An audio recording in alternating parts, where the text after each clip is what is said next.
वह हम सभी लोगों के समक्ष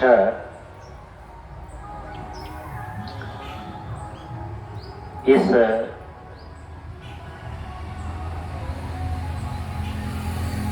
ज्ञान मार्ग सत्संग मंच की परंपरा के अंतर्गत प्रशांत कन्या मिशन की ब्रह्मचारिणी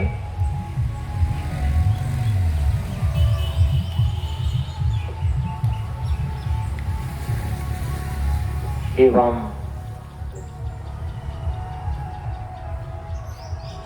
10+2 के शिक्षिका के रूप में नियुक्त ब्रह्मचारिणी निकिता दीदी अपने विचारों को हम सभी लोगों के समक्ष रखने जा रही हैं। हम सभी लोग ध्यानपूर्वक श्रवण करें।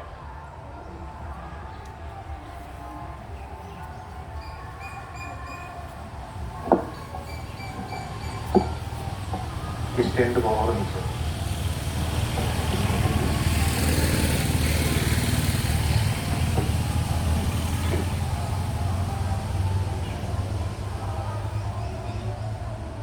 अज्ञानतिमिरान्धस्य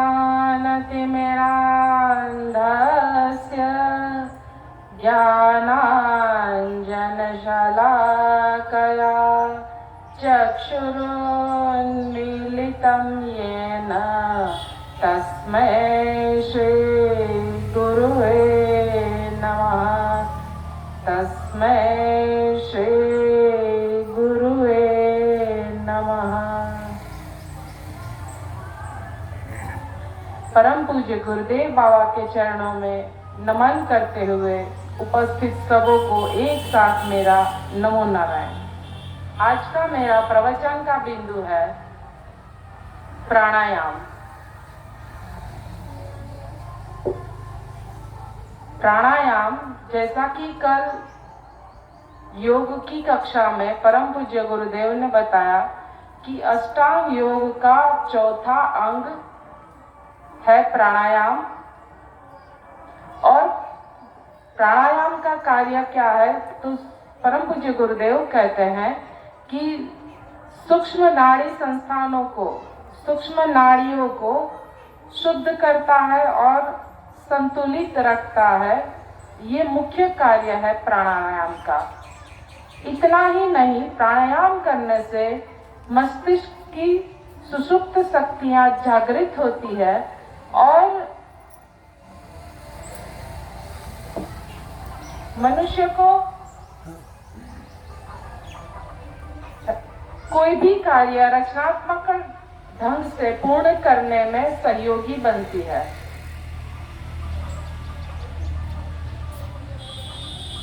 परम पूज्य गुरुदेव कहते हैं कि ये मनुष्य शरीर एक आध्यात्मिक प्रयोगशाला है। प्रयोगशाला है और इसका अर्थ इतना है कि हमारे शरीर के अंदर जो भी सूक्ष्म से सूक्ष्म तत्व है उसको अनुभव करके इन मनुष्य साधक इस ब्रह्मांड के सूक्ष्म तथ्यों को जान सकता है।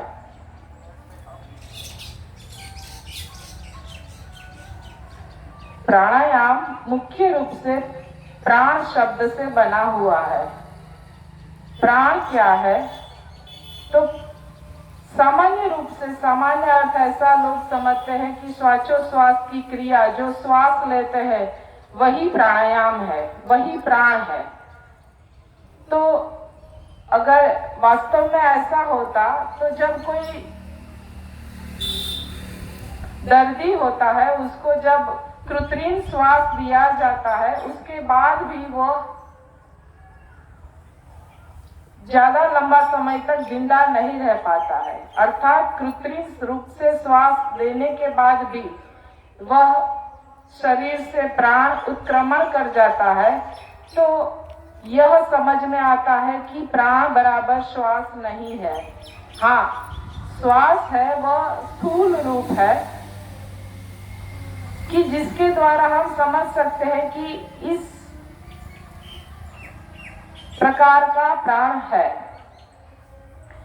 वास्तव में प्राण क्या है? तो प्रशांत गुरु बाबा कहते हैं प्राण को लेके जिंदगी क्या है? श्वास का घर है। श्वास क्या है? बस चलती हवा भर है। और परम पूज्य गुरुदेव कहते हैं जब तक चलती श्वास है तब तक प्राण की आस है, जीवन में जिंदा है इतना सबको विश्वास है। अर्थात सामान्य रूप से तो यही समझ में आता है कि जो श्वासोच्छ्वास की क्रिया है वही प्राण है, किंतु ऐसा नहीं है। यह प्राण मुख्य रूप से 5 प्रकार के प्राणों से संयुक्त है। अर्थात प्राण के 5 रूप है। पहला है अपान,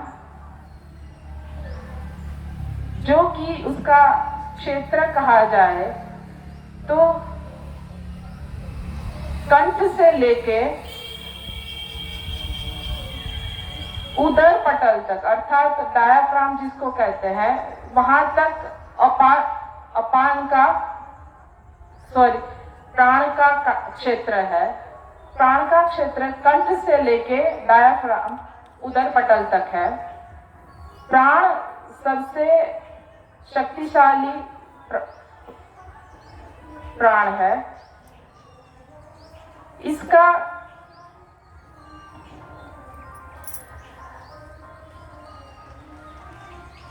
कार्य क्षेत्र देखें तो कंठ से लेके उदर तक जितनी भी शरीर में अंग है, स्थूल शरीर में, वो सारे अंगों का संचालन करता है। अर्थात श्वास को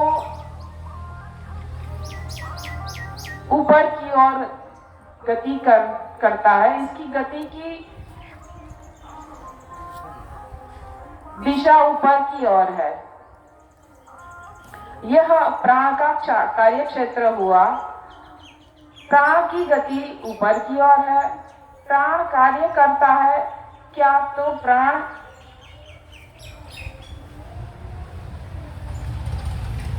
श्वसन तंत्र को नियंत्रित और नियमित करता है और इसके साथ साथ प्राण शक्ति को आत्मसात करता है। इसकी कमी से, अर्थात जब प्राण विकृत होता है या उसका असंतुलित होता है, तब इसकी कमी से श्वास और विचार से संबंधित रोग होते हैं शरीर में। और जब इसकी अधिकता होती है तब मनुष्य को मनोरोग जैसे रोग होते हैं, किंतु वह ये समझ नहीं पाता कि ये सब के पीछे प्राण कारणभूत है। तो यह प्राण का कार्य हुआ। उसके बाद है अपान। अपान भी शक्तिशाली प्राण का स्वरूप है, क्योंकि वह नाभि से नीचे तक, अर्थात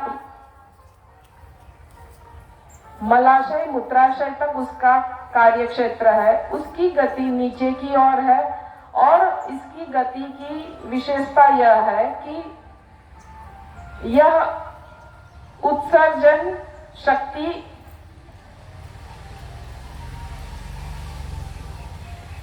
इसका गुण है।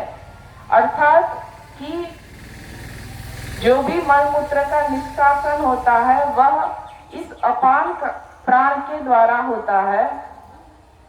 इतना ही नहीं, शरीर से जो भी पदार्थ बाहर निकलते हैं मल मूत्र के रूप में, यहाँ तक कि महिलाओं को जब प्रसूति होती है, बच्चा को जब महिला जन्म देती है, तो बच्चे का बाहर निकलना भी अपान के कारण ही संभव होता है। महिलाओं में जो मासिक चक्र होता है वह भी अपान वायु के कारण ही उसका कार्य संतुलित रहता है। अर्थात उत्सर्जन गुण है अपान वायु का। और यह जब विकृत होता है, तब इसकी कमी से कब्ज और गैस्ट्रिक जैसे रोग होते हैं और इसकी अधिकता से बवासीर, अतिसार, शूल इत्यादि रोग होते हैं। इसके बाद है समान प्राण। प्राण का रूप समान, अर्थात ये नाम ही है कि वह प्राण और अपान दोनों को संतुलित रखता है और इसका क्षेत्र भी इस दोनों के बीच में है, अर्थात हृदय से लेके नाभि तक, अर्थात उदर पटल से लेके नाभि तक का कार्य क्षेत्र है समान वायु का। समान वायु संतुलित करता है प्राण और अपान की क्रिया को, और इतना ही नहीं, उसकी कमी से मंदाग्नि और अपच की बीमारी होती है, क्योंकि अब देखा जाए तो समान का जो कार्य क्षेत्र है वो मुख्य रूप से पेट के आसपास है, अर्थात पेट में जो भी पाचन होता है, अन्न का शोषण होता है, जो भी हम पोषक तत्वों के रूप में अन्न ग्रहण करते हैं, वो अन्न से पोषण तत्वों का शोषण भी समान वायु के द्वारा ही हो पाता है। इसीलिए जब समान वायु की कमी होती है तब जीव को मंदाग्नि और अपच की जैसी बीमारी होती है और इसकी अधिकता से बड़ी बड़ी डकार और दस्त की स्थिति होती है उसके शरीर में। इस प्रकार समान वायु भी महत्वपूर्ण कार्य करता है मनुष्य के जीवन में। इसके बाद आता है उदान वायु। उदान वायु का क्षेत्र है कंठ से लेके सिर तक, अर्थात कंठ से ऊपर का जो भी शरीर का हिस्सा है उसमें उदान वायु कार्य करता है। और देखा जाए तो इस ऊपर के हिस्से में कर्मेंद्रियां, आंख और कर्मेंद्रियां और ज्ञानेंद्रियां जो भी है ज्यादातर इसी अंग में ज्यादा है, और इसी ज्ञानेंद्रिय और कर्मेंद्रियों को कार्यरत रखने का और इसे संतुलित रखने का कार्य करता है उदान। जब इसमें कमी आती है तो इसी से जुड़े हुए रोग जीव को होते हैं, और इसकी अधिकता से मनुष्य में भावावेश की स्थिति आती है, और इसकी कमी से मनुष्य में भावुकता सदैव बनी रहती है। इस प्रकार देखा जाए तो यह उदान वायु मुख्य रूप से कर्मेंद्रिय और ज्ञानेंद्रियों के जो अंग ऊपर के भाग में मनुष्य के शरीर में है उसका संचालन करने में सक्षम है। और अंतिम में है वायु व्यान। व्यान वायु देखा जाए तो समस्त शरीर में व्याप्त है। इसका कार्य क्षेत्र समस्त शरीर हो जाता है, क्योंकि इसका कार्य है शरीर के भिन्न भिन्न अंगों में जो भी रस है, जो भी अन्न ग्रहण किए हैं, वो पोषक तत्व है, वो सबको पहुंचाने का कार्य करता है व्यान। इस प्रकार व्यान पूरे शरीर में व्याप्त वायु बन जाता है, और इसकी कमी से मनुष्य में निम्न रक्तचाप अर्थात लो बीपी की कमी होती है, और इसकी अधिकता से मनुष्य के शरीर में उच्च रक्तचाप अर्थात हाई बीपी की कमी रहती है। इस प्रकार यह पंच प्राण मिलके हमारे शरीर को सूक्ष्म से सूक्ष्म नाड़ी तंत्र को संचालित करते हैं, संतुलित करते हैं, और जब ये विकृत होता है तो शरीर का कोई ना कोई अंग उसकी कार्य प्रणाली को वो निश्चित ही असरग्रस्त करता है। यह वायु का स्वभाव ही है गतिशील, क्योंकि यह मुख्य जो प्राण है उसको लेके उपदेश खंड में हम लोग प्रतिदिन दोहराते हैं कि वायु ही प्राण है। तो प्राण का मुख्य स्वभाव गतिशीलता है, क्योंकि वायु का मुख्य गुण भी गतिशीलता ही है। इस प्रकार पूरे शरीर में गतिशीलता का गुण प्रदान करता है ये पंच प्राण, और पूरे शरीर के नस नाड़ियों को शुद्ध एवं संतुलित करता है। यही पंच प्राण मिलके और इसके 5 उप प्राण मिलके प्राणमय कोश का निर्माण करते हैं, जो कि हम लोग अनुभव, सूक्ष्म अनुभव से जान सकते हैं, समझ सकते हैं। इस पंच प्राण के 5 उप प्राण है, जिसमें कि पहला है नाग उप प्राण। वह हिचकी और डकार के लिए नाग उप प्राण कार्यरत है। उसकी कमी से मनुष्य में आलस की मात्रा देखने को मिलती है। उसके बाद आता है कूर्म। कूर्म आंखों का जो निमेष अनिमेष, मतलब कि आंखों का जो झपकना होता है, आंखों का खोलना बंद होना, ये सब कूर्म प्राण के, कूर्म उप प्राण के कारण होता है। और इसकी कमी से मनुष्य में प्रमाद की व्याप्ति बनी रहती है। इसके बाद तीसरा क्रम में आता है कृकल उपप्राण, जो कि क्षुधा को तीव्र करता है और प्यास और छींक, खींच, खांसी आदि जैसी शरीर की क्रियाओं को अंजाम देता है। तो यह जब इसकी उपप्राण में जब कमी आती है या यह असंतुलित होता है, तब मनुष्य में तंद्रा की अनुभूति व्याप्ति रहती है। उसके बाद है देवदत्त प्राण। देवदत्त प्राण, देवदत्त उपप्राण से निद्रा और जम्हाई की ज्यादा मात्रा देखने को मिलती है, और इसकी कमी से भय व्याप्तता है। और अंतिम में उपप्राण है धनंजय। ये मुख्य रूप से जब कोई मनुष्य मृत्यु पाता है, तब उसके शरीर को विघटन करने का कार्य करता है, और इसकी कमी से मनुष्य में मृत्यु आती है। तो इस प्रकार देख सकते हैं कि पंच प्राण और पंच उपप्राण मिलके शरीर की सूक्ष्म से सूक्ष्म क्रियाओं को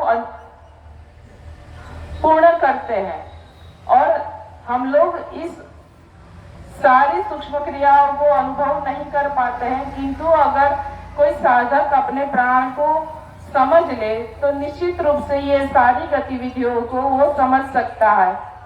और योग के चौथे अंग के रूप में जब प्राणायाम बताया है, तो इसका अर्थ यह है कि ये तो स्थूल इसका महत्व हुआ कि प्राण स्थूल रूप से इस शरीर में सूक्ष्म क्रियाओं को अंजाम देता है। किंतु जब आध्यात्मिक रूप से देखा जाए तो यह प्राणायाम के द्वारा कोई भी साधक प्राण को सिद्ध करके अष्ट सिद्धि, अणिमा, महिमा, गरिमा, लघुमा इत्यादि अष्ट सिद्धि को प्राप्त कर सकता है। और इतना ही नहीं,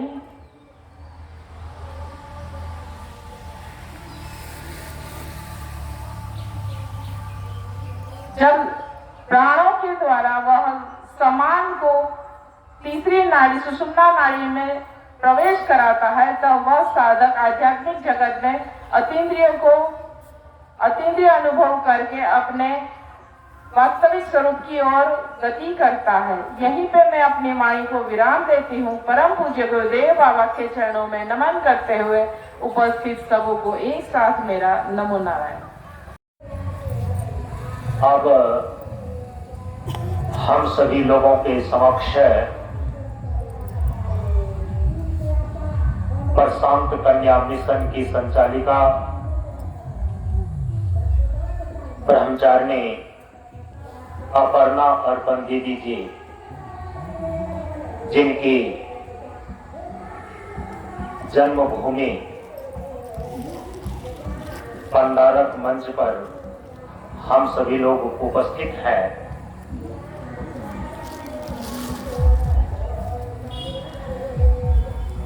और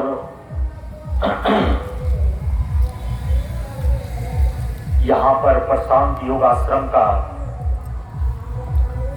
निर्माण होने वाला है।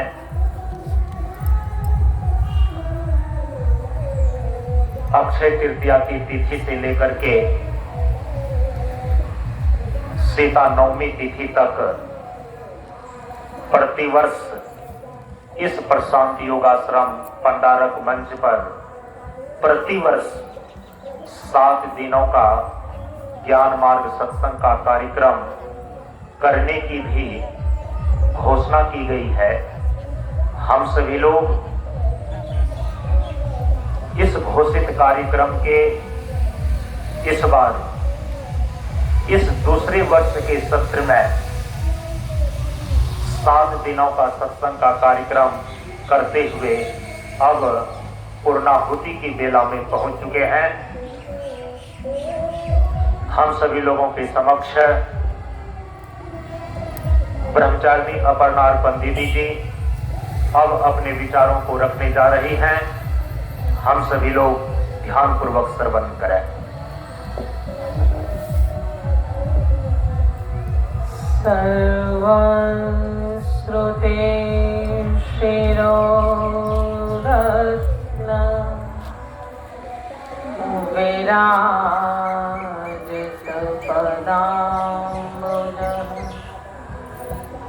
वेदान्ताम्बुजसूर्यो यः तस्मै श्री गुरुवे नमः।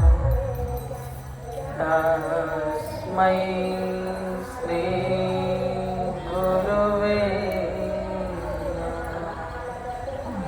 श्री सद्गुरुदेव बाबा के चरणों में नमन करते हुए आप सबों को मेरा नमो नारायण।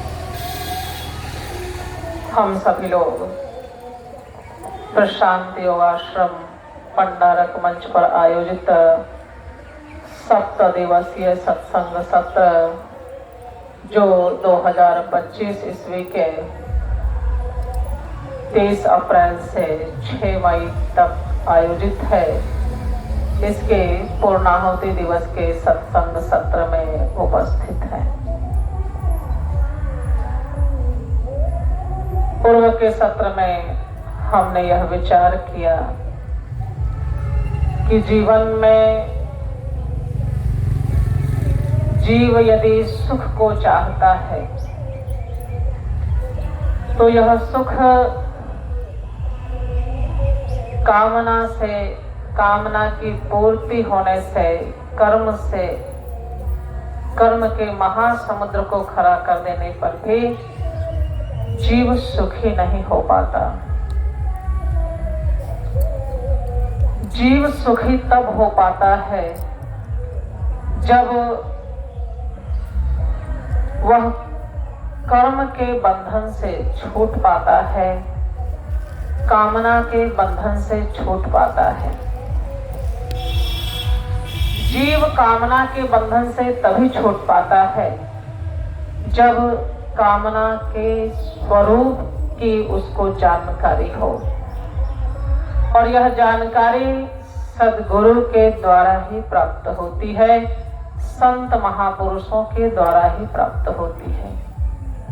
इसलिए ऐसी जानकारी, ऐसा ज्ञान जहाँ पर हमें उपलब्ध होता है, जिनके द्वारा हमें उपलब्ध होता है, वह हमारे जीवन के लिए सबसे महत्वपूर्ण उपलब्धि मानी जाती है। इसलिए हमारा शास्त्र कहता है कि महापुरुष संश्रयः, संत महापुरुषों के सानिध्य का प्राप्त होना, सत्संग का प्राप्त होना, ये जीवन की सबसे दुर्लभतम उपलब्धियों में से एक उपलब्धि मानी गई है।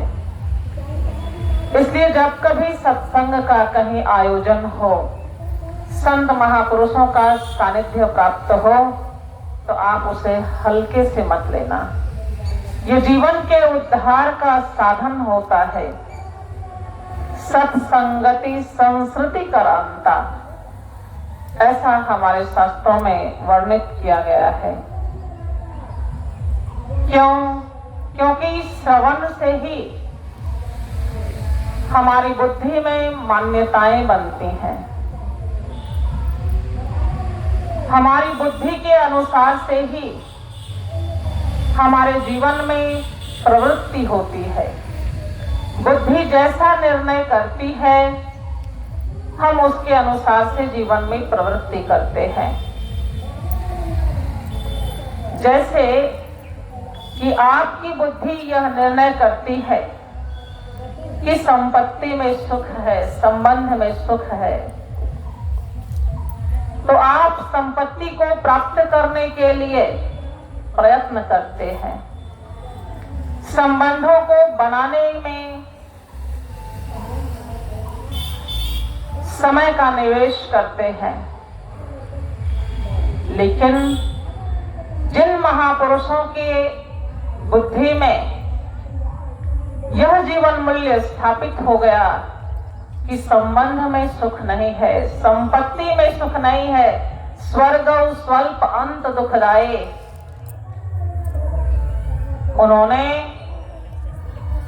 उन संबंधों के प्रति, उस संपत्ति के प्रति जो आसक्ति है, उसका परित्याग किया और जीवन के परम लक्ष्य को प्राप्त करने के लिए अग्रसर हुए।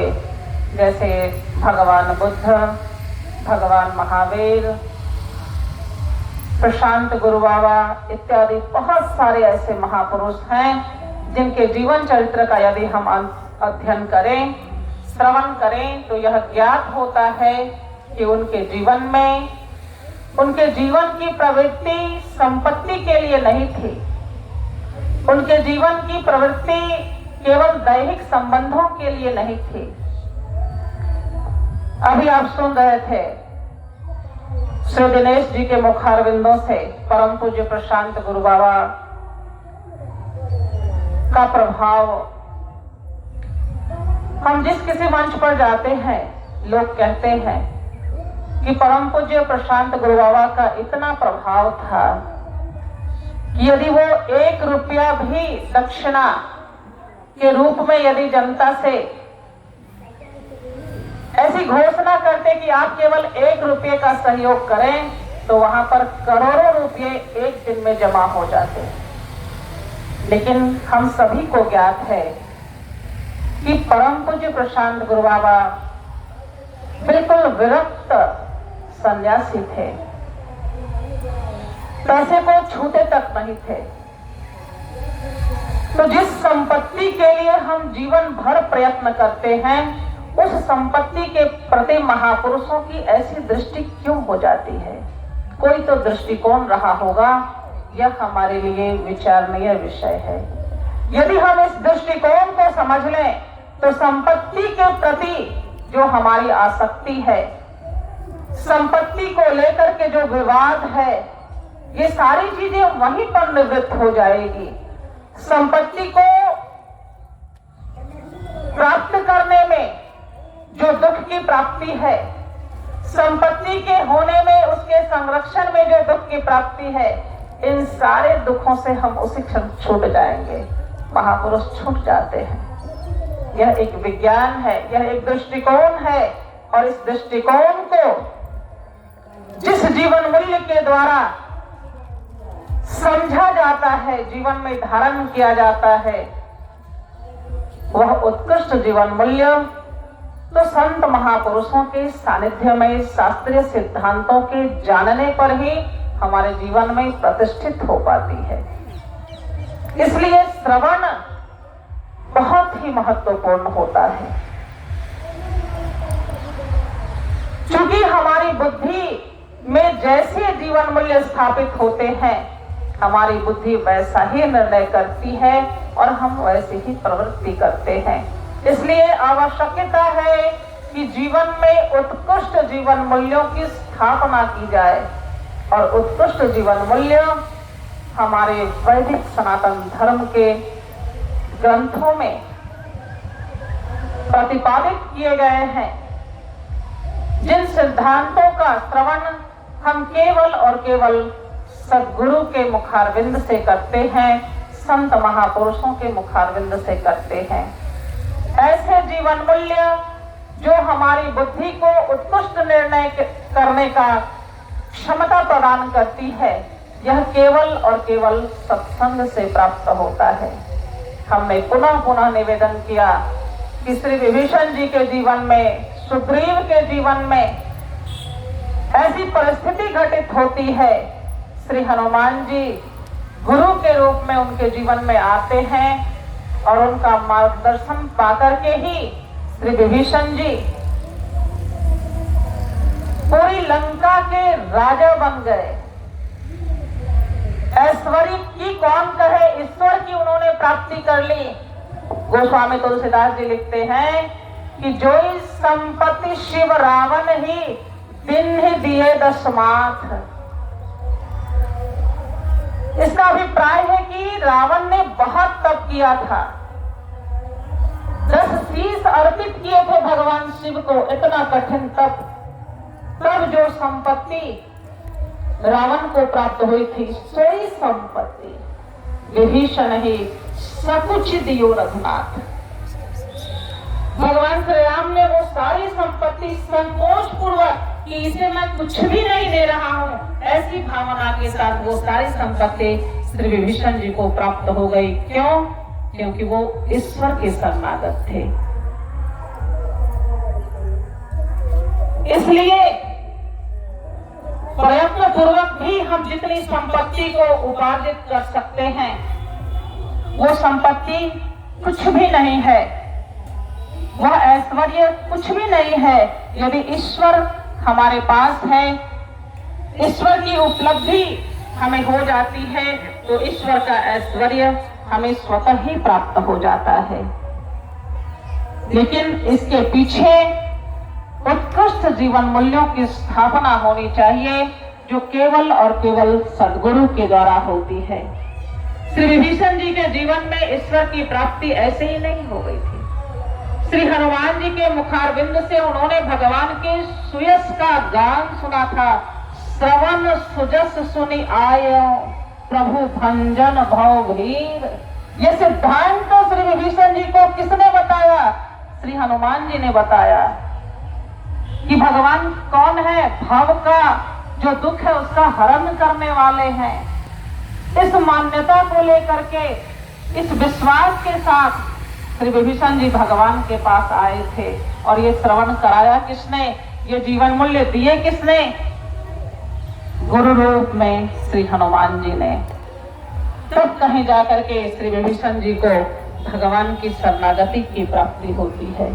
इसलिए हमारे जीवन में श्रवण का बहुत ही महत्व है और श्रवण भी प्रामाणिक होना चाहिए। श्रवण तो हम दिन रात करते ही रहते हैं, लेकिन वह प्रामाणिक नहीं माना जाता यदि वह शास्त्रीय श्रवण ना हो। शास्त्र के सिद्धांतों का श्रवण करना, गुरु के मुखारविंद से उसके तात्पर्य अर्थ को समझना, उसके लक्ष्यार्थ को समझना, यही जीवन में वास्तविक यथार्थ रूप से श्रवण कहा जा सकता है। और ऐसे श्रवण को करके ही जीव अपने जीवन में उत्कृष्ट जीवन मूल्यों की स्थापना करके अपने जीवन के परम लक्ष्य परमानंद की प्राप्ति और जीवन में समस्त सभी प्रकार के दुखों की निवृत्ति करने में समर्थ हो पाता है। इन्हीं शब्दों के साथ मैं अपनी वाणी को विराम देती हूँ। से सद्गुरुदेव बाबा के चरणों में नमन करते हुए आप सबों को मेरा नमो नारायण।